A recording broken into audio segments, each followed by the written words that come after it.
चौपाल की बात news point के आप सबको नमस्कार। आज हम बात करते हैं उत्तराखंड भाजपा में जो सरफुटअव्वल है, जो तूफान उठा है और वो तूफान अचानक गृह मंत्री अमित शाह के दौरे के बाद हरिद्वार शांत होता हुआ दिखता है। ये तो ऐसा लगता है कि तूफान से पहले की कोई शांति है। जिस प्रकार से अंकिता भंडारी हत्याकांड में पूर्व विधायक और उर्मिला राठौर की जो विवादास्पद वायरल हुए वीडियो हैं वो, और सुखवंत संधू आत्महत्या कांड में सीबीआई जांच के लिए तो धामी जी सोचे, क्योंकि उनके हाथ में है, ना कि इन यहाँ के अधिकारी। विधायक अरविंद पांडे जो मुखर होकर एसएसपी को कटघरे में खड़ा करते हैं, सरकार को कटघरे में खड़ा करते हैं। पूर्व विधायक सूर्य राठौर के खिलाफ एफआईआर दर्ज होती हो या विधायक अरविंद पांडे के ऊपर तमाम एफआईआर का दर्ज होना, और पूर्व मुख्यमंत्री त्रिवेंद्र सिंह रावत और पौड़ी के सांसद अनिल बलूनी के मदन कौशिक विधायक के साथ रुद्रपुर जाकर अरविंद पांडे से मिलने का कार्यक्रम घोषित करना और अचानक वो रद्द हो जाना, ये स्पष्ट करता है कि ये तूफान से पहले की शांति है भाजपा में है। माननीय त्रिवेंद्र जी ने हमारे पौड़ी के सांसद, हमारे मित्र अनिल बलूनी जी, पूर्व प्रदेश अध्यक्ष हमारे बड़े भाई मदन कौशिक जी और भी कई विधायक साथ आने वाले थे। सूचना कल पड़ी, उनका प्रोटोकॉल जारी हुआ तो मुझे पता लगा। तो कल रात में मैंने लगभग 11:30 बजे के आसपास मैंने त्रिवेंद्र जी को फ़ोन किया, अनिल बलूनी जी को फ़ोन किया, मदन कौशिक जी को फ़ोन किया, हमारी बहन जो विधानसभा के अध्यक्ष हैं ऋतु भूषण खंडूरी, उनका फ़ोन आया मुझे, हमारे बाबूजी पूर्व मुख्यमंत्री विजय बहुगुणा जी का फ़ोन आया, मेरा छोटा भाई जो इस प्रदेश में मंत्री हैं सौरभ बहुगुणा जी, उनका मुझे फ़ोन आया, 30 से ज़्यादा विधायकों का मुझे फ़ोन आया। मैं सभी का मैंने हाथ जोड़ के निवेदन किया कि कोई बड़ी बात नहीं है और अभी इस समय आने का ठीक नहीं है। पूर्व मुख्यमंत्री त्रिवेंद्र सिंह रावत तो संसद के अंदर खनन के मुद्दे पर सरकार को कटघरे में खड़ा करते रहे और उर्मिला हत्याकांड में भी वो मुखर होकर सीबीआई जांच की मांग करने वाले भाजपा के पहले नेता थे। और कई मौकों पर ऐसा लगा कि भाजपा की जो सरफुटअव्वल है, जो गुटबाजी है, वो भाजपा जो पार्टी विद द डिफरेंस कहती रही हो, अनुशासन को लेकर अपना सीना पीटती रही हो,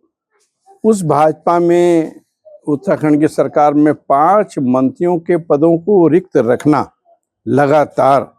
ये साबित करने के लिए काफ़ी है कि भाजपा में सब कुछ जो है वो शांत नहीं है। जो ऊपरी शांति है, ऊपरी ठहराव है, वो ठहराव नहीं है, वो तो अंदर खाने जो ज्वालामुखी तैयार हो रहा है, ये सब उसकी पराकाष्ठा होनी बाकी है। सब जानते हैं कि भाजपा के जो अंतरिम सरकार में पहले मुख्यमंत्री नित्यानंद स्वामी थे, उनको क्यों हटाया गया था। अंतरिम सरकार के मुख्यमंत्री को हटाना, भगत सिंह कोश्यारी को मुख्यमंत्री पद पर विराजमान करना और फिर लगातार भाजपा में मुख्यमंत्री को बदलने का जो दौर है, वो ये स्पष्ट करने के लिए काफ़ी है कि उत्तराखंड भाजपा में जो गुटबाजी है वो चरम सीमा पर पहुंच गई है। बेशक वो कांग्रेस पर तंज कसते रहे हों कि कांग्रेस में गुटबाजी है, कांग्रेस तो एक जीवंत पार्टी है, उस पर तो ये सब कुछ हर युग में, हर कालखंड में ये धाराएं अलग अलग दिशाओं की चलने वाली हमेशा चलती रही। हाँ, सरदार सुखजिंदर सिंह की आत्महत्या बहुत ही करुणामूलक है और उससे किस तरीके की हमारी पुलिस व्यवस्था चल रही है उस पर भी उसका वीडियो काफी दर्दनाक वीडियो है जो प्रकाश डालता है। बड़ी शर्मिंदगी होती है। और आज पुलिसिंग के काम के बजाय जो है ऐसे लोगों के जो धंधेबाजी कर रहे हैं जमीनों के, दूसरी चीजों के, आदि के, उनको संरक्षण देने के काम में लगेगी तो चिंता होगी ना। और इस समय जो सुखजिंदर की आत्महत्या है और उसका जो वीडियो है वो सबकी आंखें खोलने वाला है। और मैं समझता हूँ सरकार को भी उसकी मदद के लिए, उसके परिवार की मदद के लिए आना चाहिए और कम से कम दिवंगत आत्मा को तो न्याय दिलाना चाहिए। जिसने भी अपराध किया है उन अपराधियों को दंड मिले। काशीपुर के एक किसान सुखवंत सिंह, जो कि वीडियो में देखने से काफ़ी कम उम्र के लग रहे हैं, उन्होंने आत्महत्या कर ली। आत्महत्या के पीछे जो कारण है वो झकझोर देने वाले कारण हैं और जो हम कई 2-3 सालों से ये कह रहे हैं कि उत्तराखंड की स्थिति बद से बदतर होती जा रही है, उसका ये जीता जागता उदाहरण है और निश्चित रूप में धामी सरकार के माथे पर कलंक है, काशीपुर की पुलिस के माथे पर कलंक है। और इस प्रकार के कृत्यों में जो पुलिसकर्मी, जो पुलिस के अधिकारी संलिप्त रहते हैं, निश्चित रूप में सरकार को और उन पुलिस के अधिकारियों को सोचने की ये आवश्यकता है इस समय कि इस प्रकार की मौतों की तिजारत करके वो अगर अपने बाल बच्चों के लिए सुख और चैन खरीदना चाहते हैं तो परमेश्वर भी उन्हें सुखी नहीं रहने देगा। ताज़ा जो खबर है वो सुखवंत सिंह ने इसलिए आत्महत्या कर दी कि उनके साथ 4 करोड़ रुपए की धोखाधड़ी हुई और वो धोखाधड़ी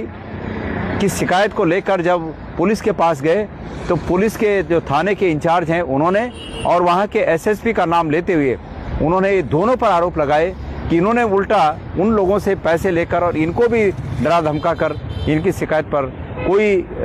जांच नहीं की, कोई तवज्जो इनकी शिकायत को नहीं दी और बार बार कई बार जाने के बाद इनको प्रताड़ित करना, इनको तकलीफ देना और जो दूसरा पक्ष था उसकी मदद करना, और इसके आधार पर ये निराश हो गए और इन्होंने जो है आत्महत्या कर ली। ये पूरी घटना उत्तराखंड सरकार के माथे पर कलंक है। जागिए सरकार, जागिए।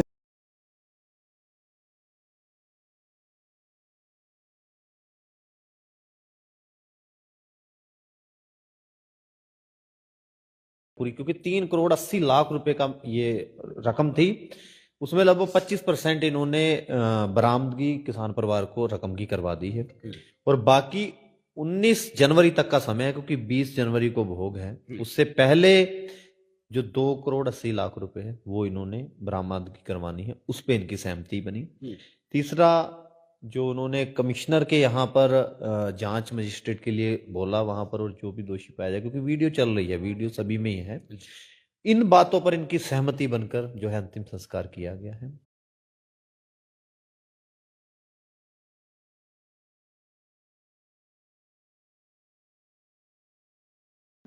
सर, पा रही है,